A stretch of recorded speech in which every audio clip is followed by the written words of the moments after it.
This episode is brought to you by a star man who'd like to come and meet you, but I'm afraid I'd blow your mind. Mujeres, chicas, hombres, ahora tenemos Megalomart gas propano a precios mega borrato. Fate, destiny, the events that soon will be and be forevermore. The idea that something will happen no matter how you struggle against causality is one that spurs the human soul to, dare I say, fight the power.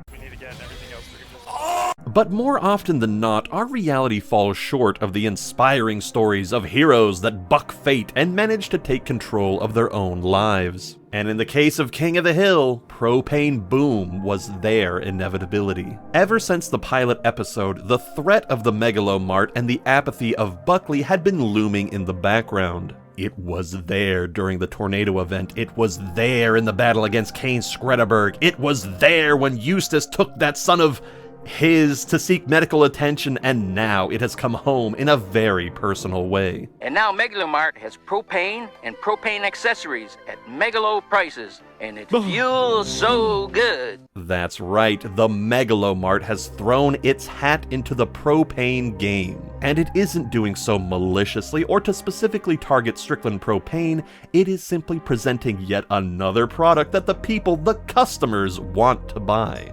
This is the capitalistic equivalent of a tsunami coming in, rolling in, and indiscriminately washing everything away. What we're faced with here isn't some annoying twig boy or the high and mighty Junie Harper.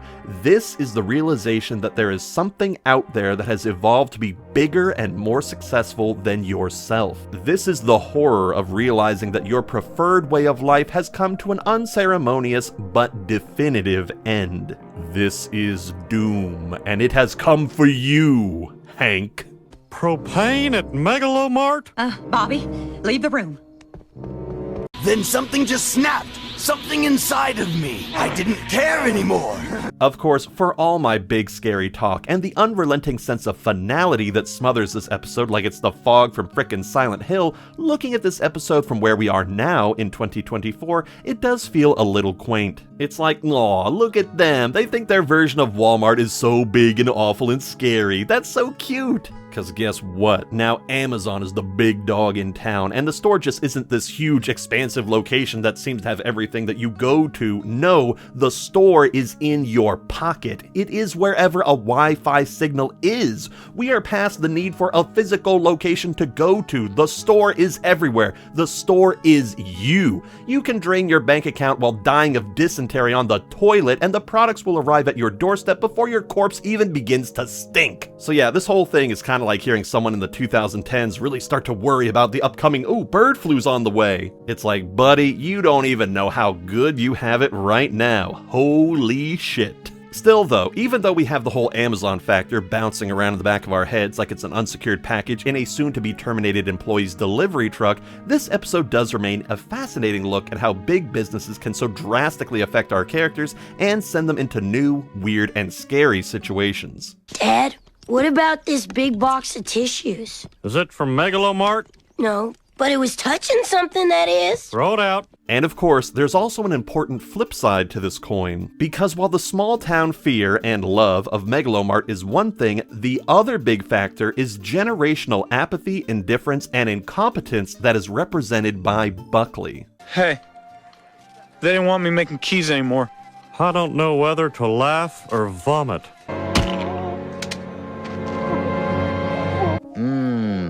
Gobbets of meat from the sky. Doesn't taste like Buckley. It's one thing to have stores change and careers come to an end, but it's another thing entirely to see the people who represent the future workforce behave in such a reckless and stupid manner. And this isn't a simple matter of just like, oh, those darn kids aren't the workers we used to be.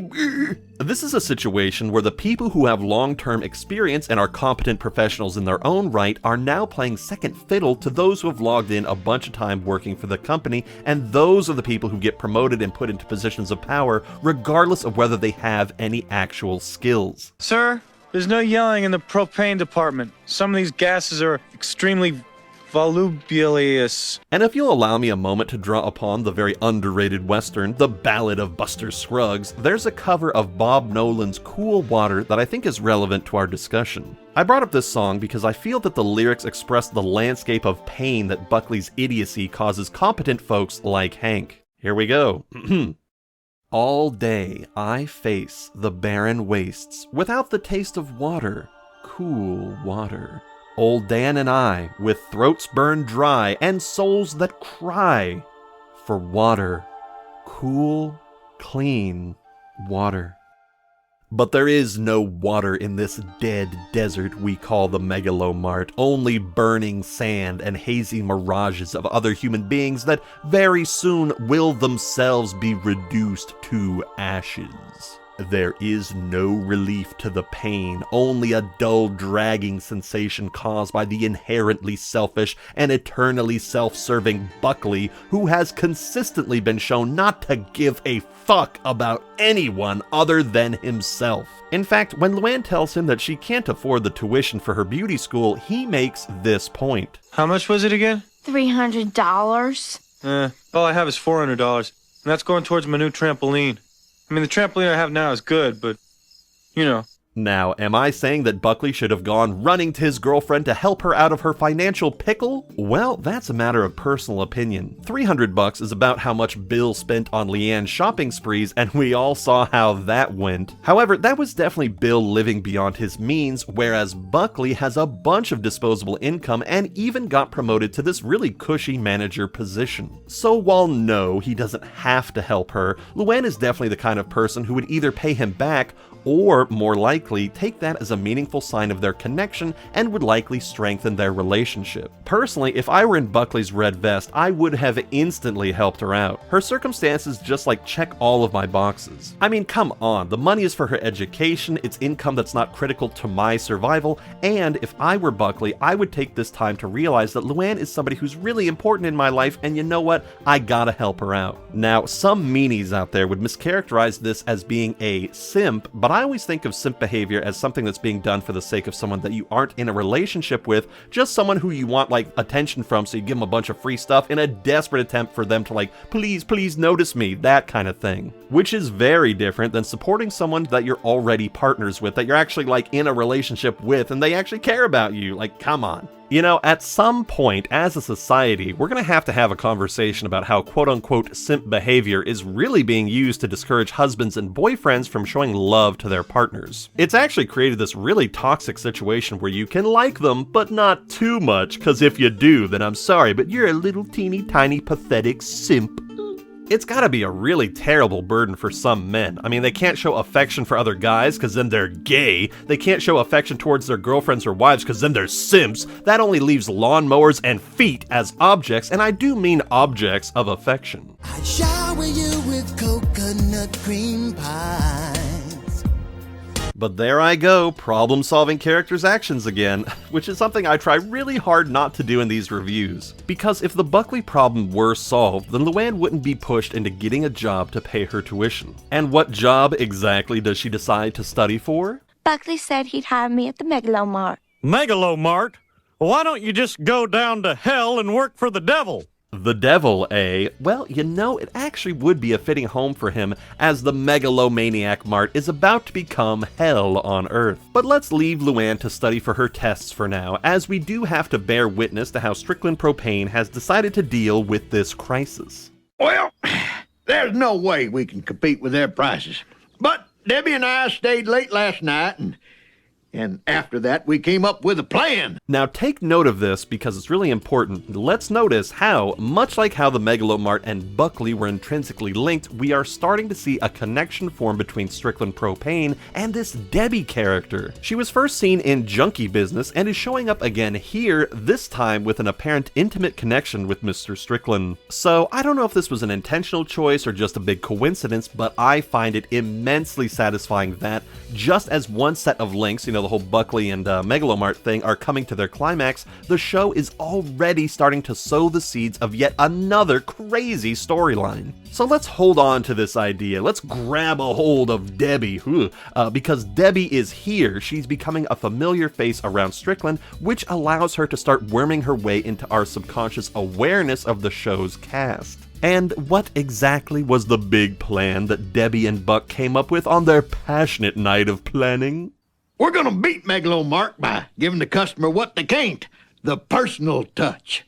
Little program I'm gonna call Service with a Hug.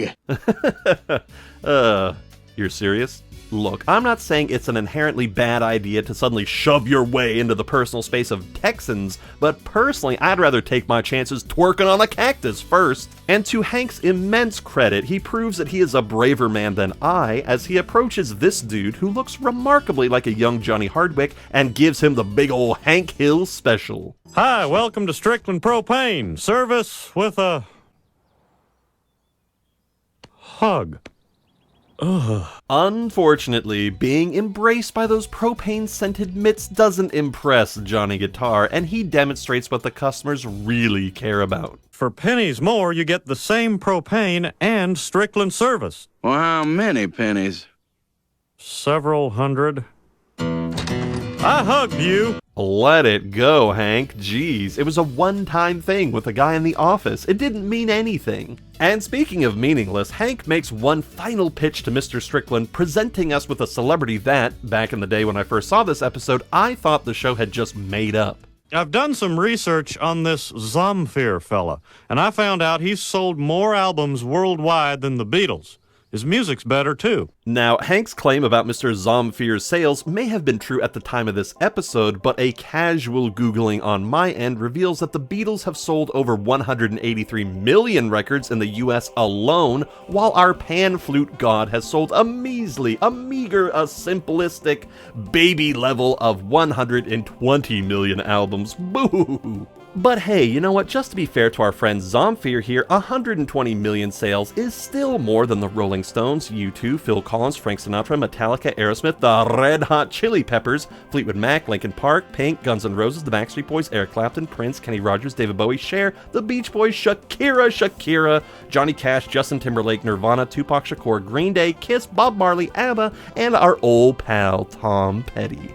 Plus, Zamfir's The Lonely Shepherd was a key soundtrack in Kill Bill, which featured our autoerotic friend David Carradine, who voices Junichiro in Returning Japanese. Ain't it funny how stuff like that works out? Just like how David's father, John Carradine, starred in Stagecoach, the film that notably launched John Wayne's career and established John Ford's entire Western oeuvre. Some may call everything I just said a bit of nonsensical rambling, but let's go with a more horrifying description and instead call it the faintest and most diluted taste of omniscience. In any case, when Hank's idea to improve the business with pan flute music falls on deaf ears, Mr. Strickland reveals just how little Hank means to his business. I've decided to shut down this branch of Strickland Propane. What? No, sir, we can't give up. Hank, listen, I got 4 more branches to think about. That's right, he doesn't even want to take Hank over to one of the other branches, he's just kicking everybody out as if it's somehow their fault. And just to rub some salt in the wound, Strickland then hits Hank with a double whammy. You're firing me? I can't even afford to give you a severance package. Okay, wow, hold on a second. I know I said I don't like to problem solve and all that, but I'm calling bullshit on this. Severance is usually at least a week's worth of pay per year that you've worked at a company, so you're honestly trying to tell me that Buck won't, or in his words, can't afford to give Hank 15 weeks, just 3 months worth of pay? Mr. like, oh, I'm making a week what he makes in a year. Like, Hank put in 15 years into this business. He helped, like, get it up to where it is now. 15 years. I don't think you guys can really appreciate that. 15 years, and Buck won't even give him enough of a, like, financial cushioning so Hank can, like, have the time to go and, like, find a different job or just pay his bills for a little while he desperately tries to search for something, anything. Like, come on, Buck, you clearly can afford that. You just don't want to, so give me a frickin' break. So that's it after 20 years. So long, good luck. I don't recall saying good luck. Gotta say, in my opinion, Buck is only shutting down this branch because he's trying to get ahead of any potential losses, not because he's actually taking like a big financial hit and is sort of struggling along, barely able to pay the bills, thinking to himself like, oh god, oh man, I gotta cut off this finger to save the hand. No, this is way before such decisions have to be made. The Megalomart has only recently started selling propane, and I highly doubt that Buck's business is so frail that it can't handle like maybe a week of lower sales. And now I can understand, in a way, not having the guts to go up against a giant like Megalomart. They're the big dogs, and it's clearly not a good idea to throw money at a dying market that you're sort of getting squeezed out of. But if you haven't taken any significant losses yet, then you should have the funds to pay Hank his severance, you know? So which is it, Buck? Have you taken a hit or not? Which is it? Are you trying to get ahead of your losses and preserve the bag, or are you like actually in like in this carpetbagging situation? You gotta get out of town. Which is it? But even though I've spent all this time sort of picking Buck apart, lifting him up by his coattails and saying, where's the money, you fuck? This is all just a little incongruity here, a little flaw in the show's internal logic that was obviously done just to make this whole situation feel all the more dire to Hank. You know, he doesn't have a whole like cushion of his severance. If he did, if he had like, oh, you know, I've got all the money in the world, I've got 3 months to to puzzle this out, then he wouldn't feel sort of pushed to go and apply to the Megalomart, and we wouldn't really have a central conflict. So obviously, from this sort of like writing standard here of like, okay, how do we get Hank from this point to this point to this point, Strickland did do the right thing here from a sort of like writer's sort of perspective. I'm just interrogating him as a sort of character to really pull him apart and dig into why he, in the show's internal logic, is behaving this way, which I think is a lot of fun. Plus, not to be too specific here, but Buck also doesn't have to pay Maria Montalvo or Roger Sack any severance, as they haven't even been here a year. Talk about some unfortunate timing for them, huh? Like, sorry, Buddha Sack, I guess you shouldn't have given up that cushy teaching job after all, huh? Look where following Hank's propane-scented pan flute has brought you. It has brought you low, my friend, so low. Huh, you know what, now that I'm thinking about those two a little bit more, it actually could have been a really cool detail if we had actually seen Maria or Roger also interviewing at the Megalomart for this Propane Associates job. Could have been a cool little background detail, and what might have made the whole like Megalomart situation feel like it's having an even greater and more like, widespread effect on the whole town, instead of just like Hank specifically. But this is no time to be thinking about that beautiful Chicana, as the news of Hank's termination is hitting the Hill home in a way that feels very, like, uncomfortably real. We will grow our own vegetables, and we'll eat carrots for dessert.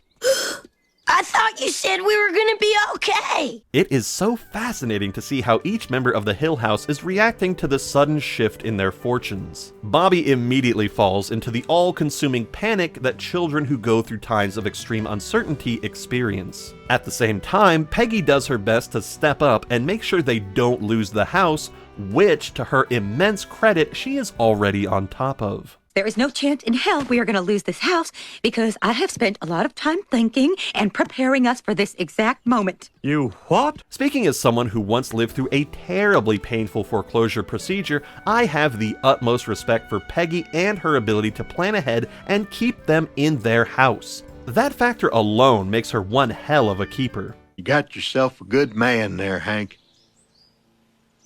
What did you just say, Bill? Also, I should definitely mention that Peggy says that she has swallowed her pride and notarized Velma Throckmorton's will. I hope those cats know how to run a toy store. And Velma Throckmorton, as you may remember, was the old woman who had her hands frozen to her walker, and was the lady who came upon Leon having his little overdose at Strickland. Weird how she keeps shuffling into our view, isn't it? But ignoring Mrs. Throckmorton's strangely omnipresent presence, Hank then goes on the warpath against Megalomart and decides not to go down without a fight. Take him back, bastards! Boy, you get a lot of batteries for $4. Bastards! God, I love the way he says, man, you get a lot of batteries for $4. It's that sort of like begrudging acceptance of like, yes, what they're putting out here is actually a really good deal. That's the worst part about Megalomart and Walmart in general, is like, yes, they're a big evil corporation that really fucks a lot of people over, but like, they also sell a lot of really cheap shit. And if you're on a budget, if you really need this stuff and you can't afford to get it elsewhere, if you just want to save a little bit of money, then unfortunately they are actually kind of a place you want to go, which is just the worst thing in the world world, isn't it, Hank? It's just the worst thing where this thing that you hate, the thing that is killing you, is actually something that you kinda can't live without. Ugh. But once he tires of throwing all of those batteries at the Megalomart sign, he goes on to find a job that seems, gotta say, a little too good to be true. With your initial investment of $300, you can make up to $60,000 or as much as $200,000. It's up to you. You. He very nearly gets roped into a scam selling steak knives, and I find this to be a really important detail about Hank's character. While he may be an excellent worker and has tons of tools and knowledge, he has a lot of trouble finding jobs where his talents are valued. And that may surprise you, as I'm sure we could all think of dozens of different jobs that Hank would excel at, namely gravedigger, snake milker, and professional mermaid. He's the kind of person who prefers to have a boss give him guidance, the kind of guy who works best when he has a framework around his efforts, which is why he never started his own business, although I personally would have loved to have seen him and Peggy try to do double duty managing Peggy Sugarfoots. Oh, it could have been so good! Missed opportunities, huh? Beaten down and unable to find his place in the world, Hank succumbs to his baser instincts and decides to start doing... Wait, he's doing TV reviews?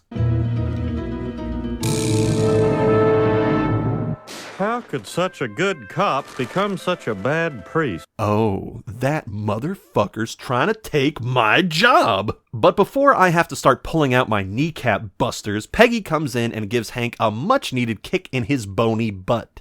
We're all taking on extra responsibilities because of your situation.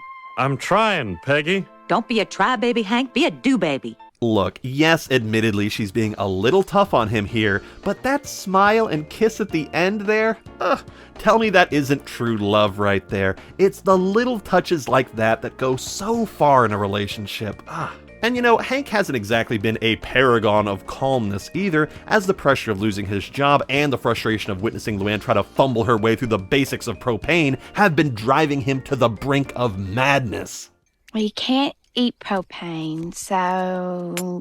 For God's sakes, it's flammable! I could have gotten that! You would have never gotten that!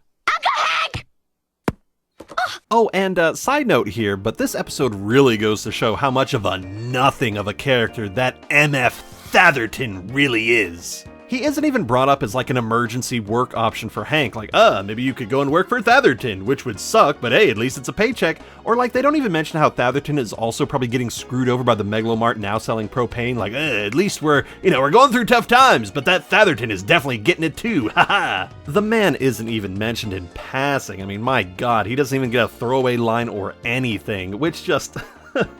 It really proves how little of a presence he has in the show overall, even though he has all this like great potential to be a really meaningful mirror antagonist for both Strickland and Hank. He really could have acted as their reverse Flash, jerking them off at the speed of sound and being the one who was secretly responsible for blowing up the Megalomart this whole time. It was me, Hank. It was me all along. Atherton! But I suppose having one devil to deal with was enough, as when Luann goes to take her propane test, she learns that Buckley has passed her over for somebody else.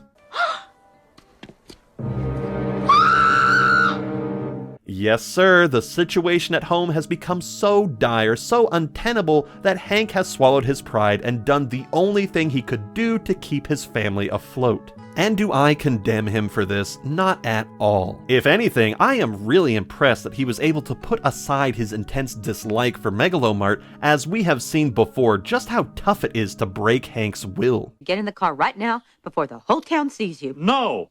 I am not a quitter, and I don't rent pornography. And as for Luann, I am so glad that they decided to give her this like childish and one-sided rivalry with her uncle. It's done especially well since, after he gets the job, Hank pretty much disregards any of her attempts to mess with him, which is really goddamn funny. I took your car keys, and I flushed them down the toilet. Luann, have you seen my car keys? Her anger at him is made all the sweeter when you realize that she is this mad because she believes in that childishly hopeful way that so many people do in their early 20s that she can become rich and famous if she just overcomes one little hurdle. In Luann's case, she believes that once she graduates from that beauty college, which I highly doubt is accredited, she'll then be qualified and even welcomed into becoming a makeup artist to the stars. I have dreams, Aunt Peg. I believe that I could be the first one to hide those bags under Michael Douglas's eyes. Those are big old dreams. So with this lavish goal in mind, is it any wonder that she becomes so furious at Hank and later Buckley for blocking her opportunity to become a famous makeup artist? Like, even in the realm of unrealistic goals, that is still a really big ask. Maybe if she were going to be given the chance to like star on one of those reality TV shows like Glow Up, Painted, or Face Off, but in the 90s? Good luck having anybody recognize your name as a makeup artist. In fact, do any of you know who Mr. Tom Lucas is? What's that? You don't? Oh, well, just color me 10 shades of shocked, because guess what? He was the makeup artist for Michael Douglas on the set of The Game, and nobody frickin' knows that at all except for me, and I just looked that up for the sake of this joke. I guess being a cog in the Hollywood machine doesn't get you instant fame, now does it, Lulu? But besides all of that, the great irony here with Luann is that she still lives with the Hills, meaning that if Hank wasn't generating income and couldn't pay their property taxes and or mortgage, then they would all be in the shitter.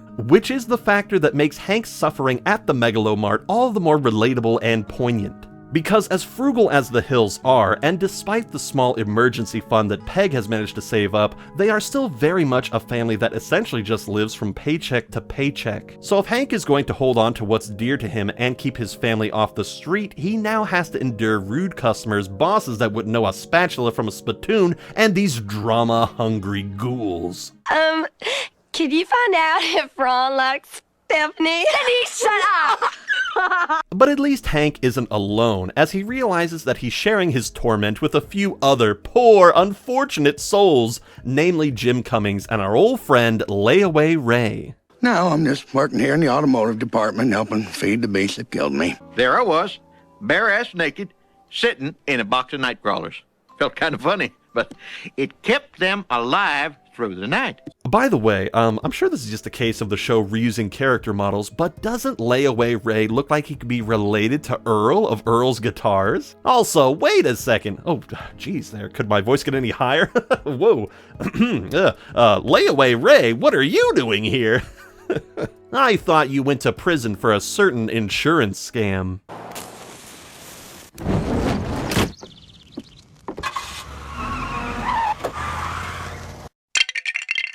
Fidelity Mutual Insurance versus Layaway Ray's Bait Shop. Considering what happens at the end of this episode, I'm sure that Ray had to go through some pretty tough questions from the police, as the similarities are quite notable. But let's forget about Ray's possible arson involvement, as the true culprit is dragging its lazy underbelly directly in front of us. Buckley, what the hell are you doing? You never ever want to put stress on the valve. You'll cause a gas leak. You know, this episode actually probably went on to save at least a couple of lives, as it really shows the dangers of handling propane in such a stupid manner. Seeing Buckley drag that tank is quite the heart-stopping little scene there, yet because Buckley is the manager of the propane department, there is nobody around who's going to hold him accountable. And good luck getting a store manager to come down here and give a shit about what's happening, as anybody who's worked at Walmart can testify to how it's like pulling teeth to get any help from the higher-ups who just leave you down there to suffer. Hey, you know what? What? Chicken butt. You know what that means? No, what? Chicken butt. As scary as this moment with Buckley is, I like how far back in the episode it happens, as it keeps the idea at the forefront of our attention instead of burying it all the way back at the start. Like, I'm glad they didn't put this moment when Hank was loudly trying to advertise Strickland to the Megalomart customers, as that would have been just a little bit too close to the beginning of the episode and may not have, like, been in our minds and we might not have remembered what's happening, or just, like, it would have been like, hey, wait a minute, so Buckley's been dragging this stuff, like, the entire time? The whole episode he's been doing stuff like this and Hank's just okay with it? No, he definitely isn't. That's why we put it all the way back here, just before the big final confrontation. Sure, son, the Wagner Char King does cost a little less here at Megalomart, but when you buy at Strickland, 135 Los Gatos Road, you don't just get a grill, you get a spatula and a friend. A good spatula. Nope, the show smartly positioned it just before Hank notices that the Chuck Mangione standee is actually alive. Seriously, it has like a closed mouth smile in one shot, and then in the very next, it busts out this like toothy grin. It's like really creepy. Ugh.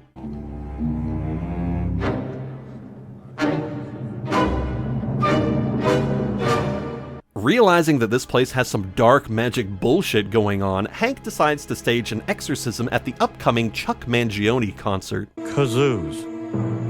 Why kazoos, Hank?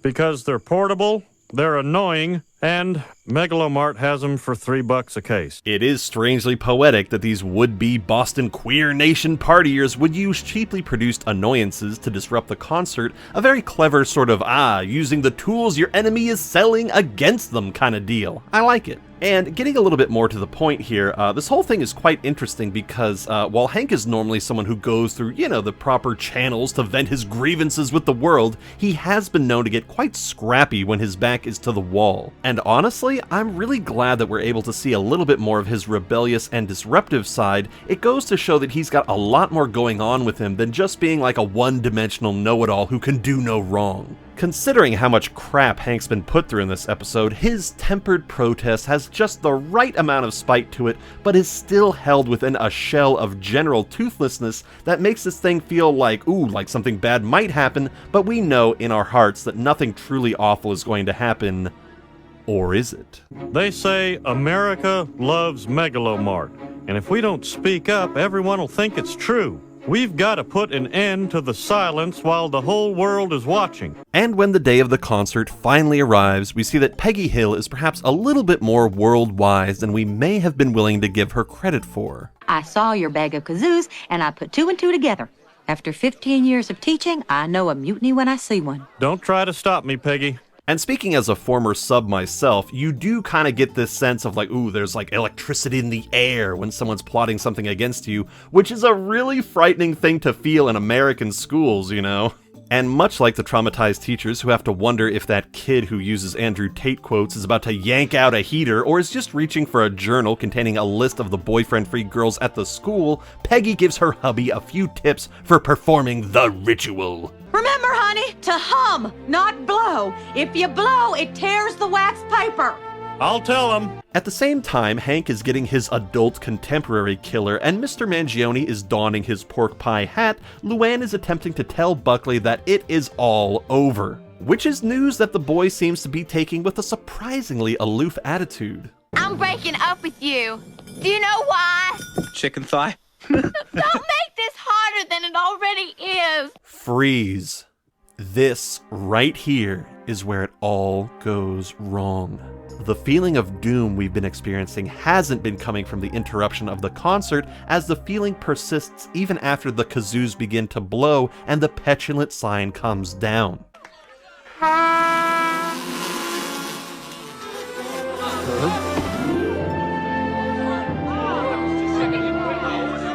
Is that their new slogan? If it was, Bill, then I would give them so many points for being that blunt with us. But no, something's wrong. The dreadful music and the oppressive sense of disaster is still with us. Let's look over this scene of the Megalomart, as they wouldn't give us this big, expansive look if it wasn't important. Buckley is over on one end, with Luann walking away from him, and on the far end of the store is Hank, who, despite being on the opposite side of the propane department, is still able to recognize that something is horribly wrong. Oh no! Then, for just a few more seconds, we hold our breath. What happens in the Megalomart now, right here? How far does Luann get? And does Hank start running towards or away from the source of the leak? We will never know exactly what happens in those precious few seconds, because finally, it happens.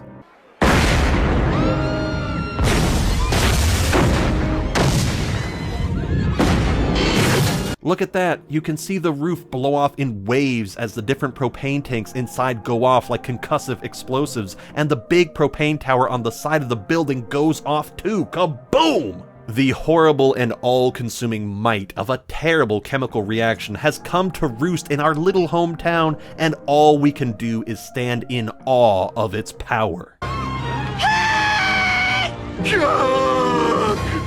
Buckley and Luann are in there! Notice too, with the swimmy hyperclarity of somebody confronting their own death, that a burning elephant falls from the sky, the same one that the clerk was stalking at the beginning of this episode. Fate, destiny has arrived.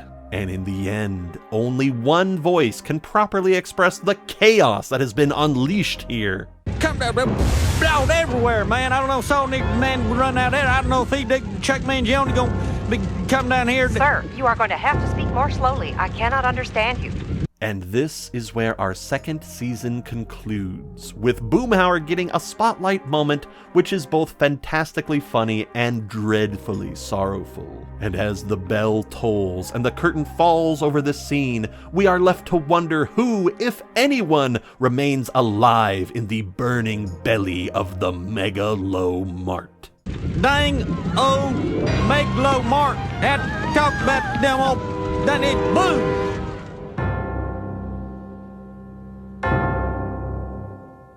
And that, my friends, is the end of our tale.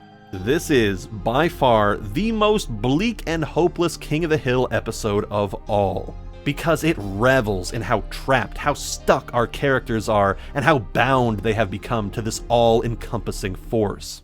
Because feeling fresh is important to a woman. Oh! Dad, can I come back in now? Not yet, son. Stay in the kitchen. And yes, on the surface, this is just a rather mundane story of a man losing his job and having to change careers, but it feels so much more impactful than that. It's kind of like saying, oh, the Grapes of Wrath, that's just about like a family moving to California, when in reality, it's got like the most horrifying breastfeeding scene of all time. Just, oh, so sad, my god. Perhaps this episode is so impactful just because of how typical and unremarkable the situation is, how common to the American experience, and that feels like it's the real nightmare, the nightmare of the mundane. Because do we really want to live in a world where you can't lay in a bathtub of night crawlers to keep them alive with your body heat? I can't speak for you, but I would rather die 1,000 deaths than give up that particular freedom. Oh, and I should also note that this is just like a really good episode too, beyond the whole like, oh, it's so dreadful and scary and horrific and all that. It's also very funny and has a whole bunch of great character moments from just about everyone.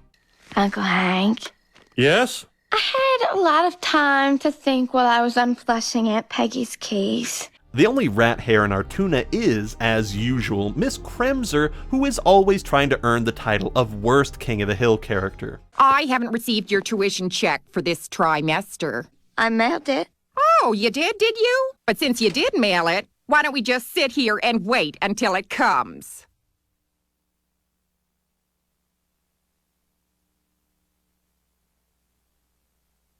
And just like Miss Kremser, we are now forced to wait for the conclusion for Propane Boom. And before we can reach that episode, we have to do 2 little videos first. That's right, we'll be doing the Season 2 retrospect and, of course, the one that I'm probably most looking forward to, ranking all the Season 2 episodes. Sorry all you charred bodies in the Megalomart, you'll have to keep smoldering for a bit longer as my friends and I have some fun to have. Well, now I feel great, Peggy. Thanks very much. Let's all go dancing. What do you say? I don't know how to pity you without offending you. I guess this means we're not going dancing. So join me next time as I'll be going over the big trends, the best characters, and how the general arc of the show has been progressing. Should be a lot of fun and a great way to wrap up this great second season. I hope to see you then, or, at least for the second part of this wild story. Until then, we can say that this episode, titled Propane Boom 1, has indeed been reviewed to death. Thanks for watching, and I'll see you in the next video.